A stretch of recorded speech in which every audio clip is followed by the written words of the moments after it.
older population continues to be more vulnerable to be admitted in the hospital and to have problems. So that is very clear from this data of the National COVID Registry, which we have analyzed from August till April.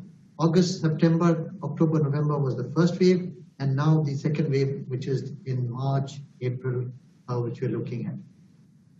Only marginally higher proportion of patients of younger age group was involved. 0 to 19 years, the difference was 5.8% versus 4.2%.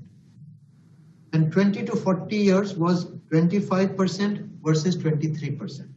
So there is marginal difference in this, but more than 70% were above or equal to 40 years of age in both the waves.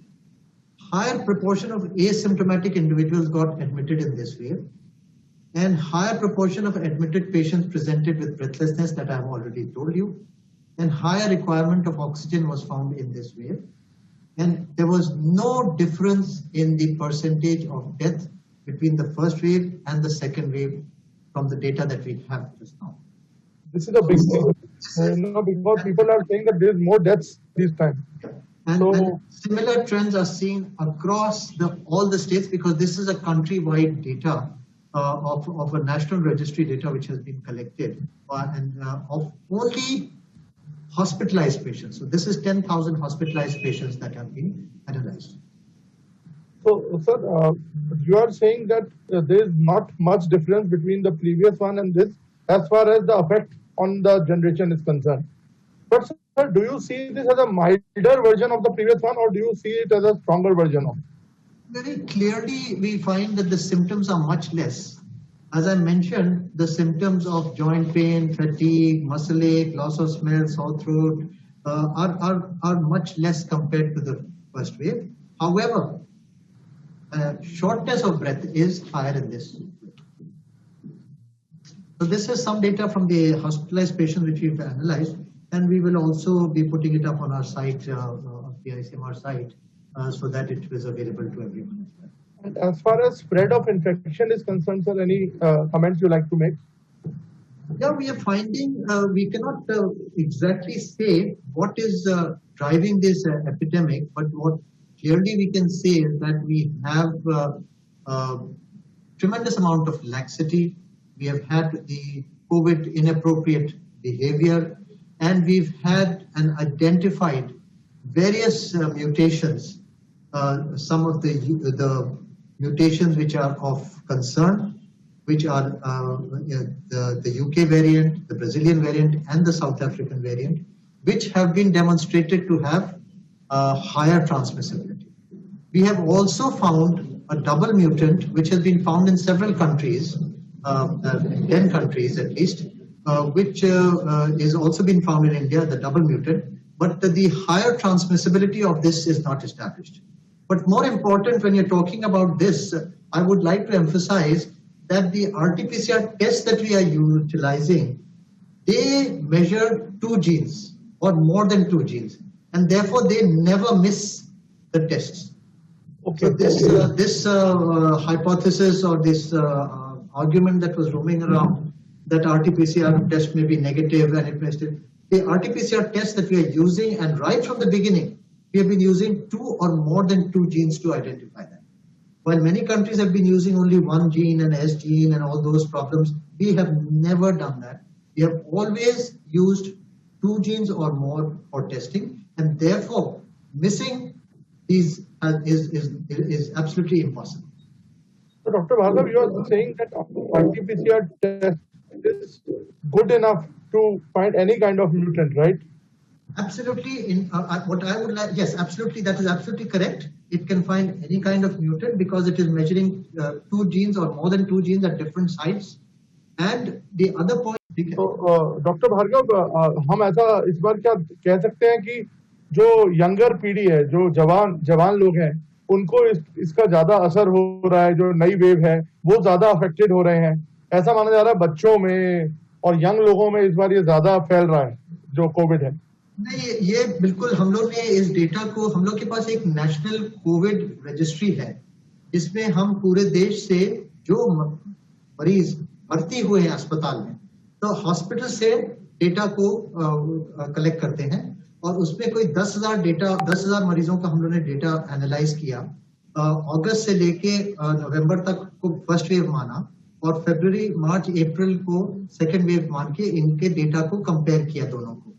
और उसमें इस 10,000 जो hospitalised मरीज थे, उसमें पहली wave में उम्र जो थी वो 50 साल थी एवरेज एज, और दूसरे वेव में 49 थी। तो 1 साल का फर्क था टोटल एवरेज में एज में। और ये भी देखा गया कि जो बीमारी के जो लक्षण हैं उसमें सांस फूलना इस वेव में ज्यादा देखा गया। इस वेव में सांस फूलना हम लोगों ने ज्यादा देखा गया, मगर पिछले वेव में वो जो ड्राई कॉफ होना है, गला खराब हो रहा है, जोड़ों में दर्द हो रहा है, थकावट है और हेडेक है, वो पिछले वेव में थोड़ा सा ज्यादा देखा गया था। इस वेव में सांस फूलना थोड़ा ज्यादा देखा गया है। और ये भी देखा गया है ओवरऑल अगर देखा जाए तो 70% लोग जो इस वेव में भर्ती थे या पिछले वेव में भर्ती थे, उनकी उम्र 40 से ज्यादा थी। और इस वेव में जो ज्यादा देखा गया वो मैं बताता हूं। 0 से 19 वाले लोग थोड़ी से मार्जिनली ज्यादा थे, जिसे कहा 5.8% वर्सेस 4.2%। और 20 से 40 वाले भी 25.5% वर्सेस 23.7%। तो बहुत मार्जिनल डिफरेंस था। मगर ये एम्फेसाइज करने वाली बात है कि 70% से ज्यादा दोनों वेव्स में 40 की उम्र से ज्यादा थे। एक बात थी। दूसरी बात थी कि ज्यादा प्रतिशत के लोग इस वेव में को ज्यादा सिम्टम्स ही नहीं थे, और जिनको सिम्टम थे उनको सांस फूलना थोड़ा ज्यादा सिम्टम था और ऑक्सीजन की रिक्वायरमेंट थोड़ी सी ज्यादा थी। डेथ में दोनों में कोई डिफरेंस नहीं देखा गया। मोर्टेलिटी में, मृत्यु दर में कोई फर्क नहीं अभी तक देखा गया इन दोनों में। और ये ट्रेंड जो है ये पूरे कंट्री का डेटा है हॉस्पिटलाइज्ड पेशेंट्स का। तो इसमें जो ये सारे स्टेट्स में ही सिमिलर ट्रेंड देखा गया।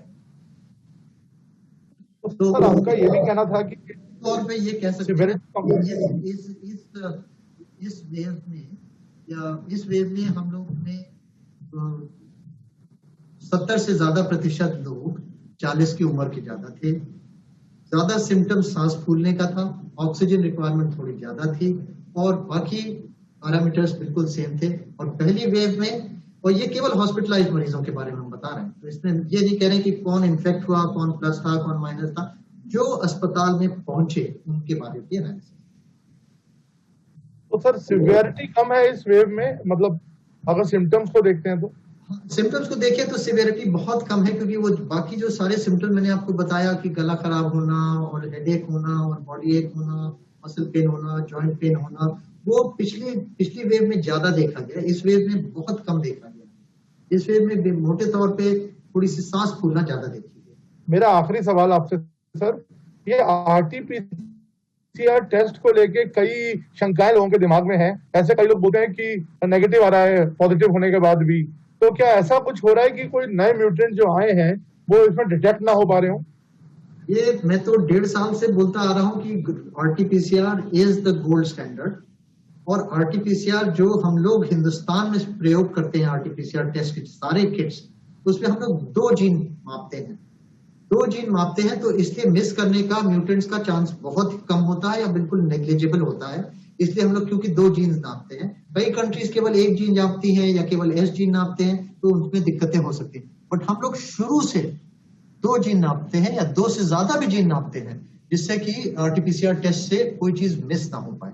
तो ये हम लोग की सेंसिटिविटी जो पहले थी वही सेंसिटिविटी अभी है, जो स्पेसिफिसिटी पहले थी वही स्पेसिफिसिटी अभी है, और RTPCR remains the gold standard for diagnosis.